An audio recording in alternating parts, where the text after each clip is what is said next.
Ini tuan-tuan topik yang agak saya marah. Sebab apa saya ada topik kalau anda tengok bila kalau saya kongsikan memang saya akan jadi geram tuan-tuan. Sebab tuan-tuan kena sihir ni sakit tuan-tuan.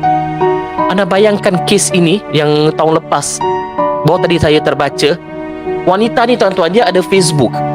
Jadi bayangkan ada lelaki ni tengok kat Facebook dia kesukaan, maka dia hantar gambar-gambar lucah, gambar lelaki tu sedang bogel dia hantar kepada wanita itu. Lalu wanita ini marah tuan-tuan. Apa dia buat? Dia viralkan gambar lelaki yang hantar gambar-gambar lucah tu. Yalah kurang hajar, hantar gambar tak senonoh. Maka bila dia viralkan gambar lelaki itu, lepas beberapa hari tuan-tuan, wanita ini mula jatuh sakit. Perutnya membesar, kuku dia sampai jadi menanah tuan-tuan. Dia sihir sampai tahap meninggal tuan-tuan. Dan dia sihir, dia tak jumpa pun. Dia hanya ambil gambar dan biodata wanita itu melalui Facebook dan dia sihir. Anda tahu tak dia sihir gunakan macam mana? Anda tengok benda ni. Ini gambar mangsa sihir tuan-tuan. Tak perlu gambar penuh. Tak perlu cukup sifat. Cukup ada nama, cukup ada wajah. Setan yang dijadikan khadam tahu nak buat apa tuan-tuan. Nasihat saya, buat benda ini. Apa dia? Yang pertama, okey, saya akan bagi anda 11 ayat, 12 ayat pembatas sihir ini. Anda boleh gunakan ayat ini tuan-tuan. Bagaimana cara nak gunakan ayat ini? Senang saja.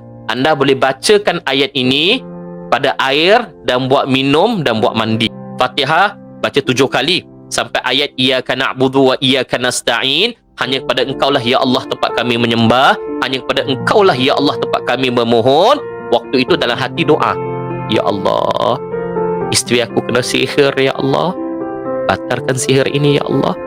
Ya Allah, anak aku tiba-tiba jadi tak betul ya Allah, dia suka pada lelaki tu ya Allah. Kalau dia kena sihir, batalkan ya Allah.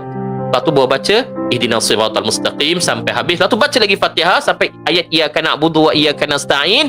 Doa dalam hati, ya Allah, batalkan sihir itu ya Allah, lindungi kami ya Allah. Sampai anda habis doa, baca ayat yang ke-6, siratal ladzina an'amta alaihim ghairil maghdubi alaihim waladdallin. Amin. Baca 7 kali ayat Fatihah. Lepas tu baca surah Al-Baqarah ayat 1 hingga 5. Alif lam mim zalikal kitabul la raiba fi. Lepas tu anda baca ayat kursi 7 kali.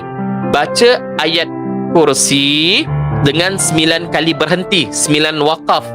Allahu la ilaha illa huwal hayyul qayyum la ta'khudhuhu sinatun wa la nawm lahu ma fis samawati wa ma fil ard man dhal ladzi yashfa'u 'indahu illa bi idhni ya'lamu ma baina aydihim wa ma khalfahum wa la yuhituna bi syai'in min 'ilmihi illa bima syaa wasi'a kursiyyuhu as-samawati wal ard wa la ya'uduhu hifdhuhuma wa huwal 'aliyyul 'azim.